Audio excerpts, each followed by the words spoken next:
ایک حدیث ہے، بڑی پیاری حدیث ہے، حضور نے اپنے دور سے لے کر اور قیامت تک 5 ادوار کا ذکر کیا ہے۔ مجھے یاد نہیں رہا، ہم نے ان حدیثوں کو ایک 4 ورقے کی شکل میں بہت عام کیا ہے، لاکھوں کی تعداد میں شائع کیا ہے۔ میرا خیال تھا کہ میں لے آؤں گا یہاں بھی آپ کے لیے تحفے کے طور پر، بھول گیا میں۔ یہ حدیث جو ہے حضرت نعمان ابن بشیر سے ہے رضی اللہ تعالی عنہ، اور مسند احمد ابن حنبل میں ہے رحمۃ اللہ علیہ۔ حضرت نعمان ابن بشیر فرماتے حضور نے ارشاد فرمایا تکون النبوۃ فیکم ما شاء اللہ ان تکون، لوگوں دیکھو نبوت تمہارے مابین رہے گی جب تک اللہ چاہے گا کہ رہے۔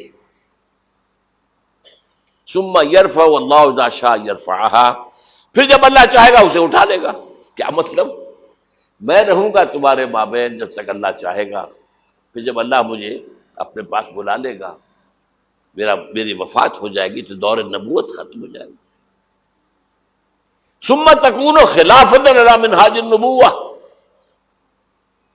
پھر ایک دور ہوگا خلافت، لیکن نبوت کے نقش قدم پر، بالکل نقش قدم پر، ڈٹو، کاربن کاپی، کوئی فرق نہیں ہوگا، بال برابر بھی۔ اس کو ہم کہتے ہیں خلافت راشدہ۔ حدیث میں ہے خلافت علی منہاج النبوۃ، فتکون ما شاء اللہ ان تکون، وہ بھی رہے گا جب تک اللہ چاہے گا۔ ثم یرفع اللہ اذا شاء یرفع، جب اللہ چاہے گا اسے بھی اٹھا لے گا۔ پھر تیسرا دور آئے گا، ثم یکون ملکا عاضا، پھر ایک کاٹ کھانے والی ملوکیت کا دور آئے گا، بادشاہت، ملوکیت کاٹ کھانے والی، ظالم۔ یہ دور ملوکیت ہے۔ بنو امیہ، بنو عباس، یہ خلفاء نہیں تھے، بادشاہ تھے، یہ ملوکیت تھی۔ واقعہ کربلا کب ہوا؟ انہی کے دور میں ہوا نا۔ واقعہ ہررا کب ہوا؟ انہی کے دور میں ہوا۔ 3 دن تک مدینے کو مباح کر دیا گیا فوجیوں پر، لوٹو جس کو چاہو، ریپ کرو جسے چاہو، مدینہ۔ یہ ہماری تاریخ کے واقعات ہیں۔ پھر سینکڑوں تابعین کو شہید کیا حجاج بن یوسف نے۔ یہ ہماری تاریخ ہے کہ نہیں؟ حضور خبر دے رہے ہیں، ملکن عاضا، کاٹنے والی، کٹکھنی ملوکیت کا دور آئے گا۔ فرمایا یہ بھی رہے گا جب تک اللہ چاہے گا، پھر اللہ جب چاہے گا یہ دور بھی ختم ہو جائے گا۔ ثم تکون ملکا جبریا، پھر ایک اور بادشاہت ہوگی جس میں غلامی ہوگی۔ کیا مطلب؟ یہ پہلی ملوکیت مسلمانوں کی تو تھی، کلمہ گو تو تھے، جھوٹے تھے یا سچے تھے، کلمہ گو تو تھے، اچھا برے بھی تھے تو اچھے بھی تھے، بہت اچھے اچھے لوگ بھی پیدا ہوئے۔ بادشاہوں میں بھی جو مثالیں مسلمان بادشاہوں کی ہیں، اچھے لوگوں کی، آپ کو دنیا میں نہیں ملیں گی۔ لیکن اس کے بعد کون سا دور آیا؟ ہماری اب ملکہ کون تھی؟ ملکہ وکٹوریہ۔ اب یہ ملوکیت جمع غلامی، کہیں پر برطانیہ، کہیں پر فرانس، کہیں پر اٹلی، کہیں پر اسپین، پورا عالم اسلام، کولونیلزم جسے آپ کہتے ہیں، یورپی استعمار جسے آپ کہتے ہیں، ملکن جبرین۔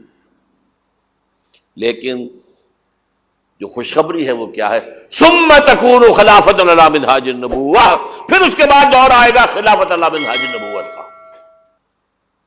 یہ خوشخبری ہے۔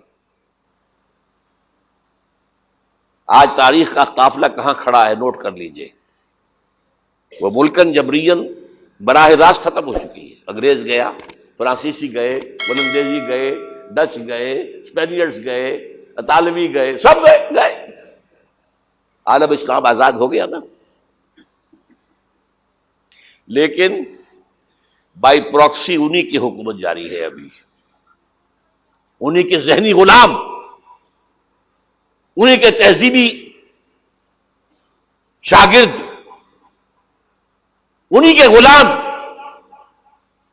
انہی کے ایجنٹ آج پورے عالم اسلام پر حکمران۔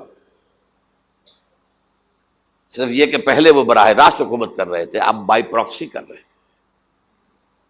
اپنے دور میں تعلیم دے کر ایسے لوگ پیدا کر گئے جن کی چمڑیاں تو کالی رہ گئیں، اندر سے یورپین ہو گئے۔ اور بیکاروں نے یہی کہا تھا، ہم جو نظام تعلیم یہاں بنا رہے ہیں اس کے نتیجے میں ہندوستان کے لوگوں کی چمڑی کی رنگت تو نہیں بدلے گی لیکن اندر سے وہ بالکل بدل جائے گا۔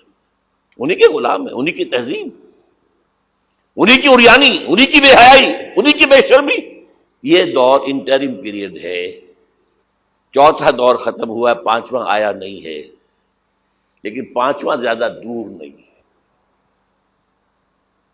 یہ دور آئے گا۔ پہلی بات تو یہ کہ آئے گا، اس میں میں نے قرآن سے بھی ثابت کر دیا، حدیث سے بھی ثابت کر دیا۔ اس میں جو شک کرے میرے نزدیک اس کے ایمان میں شک ہے۔ اچھا، اب جب آئے گا تو کس شان سے آئے گا؟ اب جب آئے گا گلوبل ہوگا۔ ویسے بھی اب دنیا گلوبلائز ہو چکی ہے۔ آج تو آپ کہتے ہیں دنیا کیا ہے؟ It's a global village.